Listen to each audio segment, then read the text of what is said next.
Hello বন্ধুরা, এতদিন তোমরা রান্নার মাধ্যমে রান্না দেখেছো আমার। আজকে আমি সশরীর তোমাদের কাছে হাজির হয়ে গেছি। আজকে আমি এসেছি কোনো রান্না নিয়ে নাও, আজকে আমি এসেছি গল্প করতে তোমাদের সঙ্গে। ফেসবুক জার্নি আমার 1 মাস পূর্ণ হলো।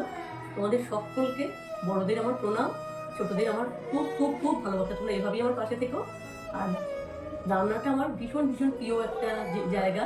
রান্না করতে আমি ভালোবাসি, নতুন নতুন রান্না শিখতে ভালোবাসি। ছোট থেকে আমার একটা নেশার মতো, যে কেউ যদি কিছু বলতো কোনো ভালো রান্না, এটা করছি, ওটা আমি এইভাবে এইভাবে করছি, এটা এই প্রদেশের রান্না, সেটা মানে কিভাবে আমি করবো, বা কারোর কাছে একটা রান্না খেলাম, সেটা আমি কি করে, কি দেওয়া আছে, কি সেটা আমি বাড়িতে এসে করবো, এরকম আমার ছোট থেকে একটা ছিল। তো সেটা দেখে সবাই মানে এমনিতেই রান্না করে আমি ছবি তুলতাম, ফেসবুকে হোয়াটসঅ্যাপে সবাইকে দিতাম, আমাদের বন্ধু বান্ধব আত্মীয় স্বজনকে।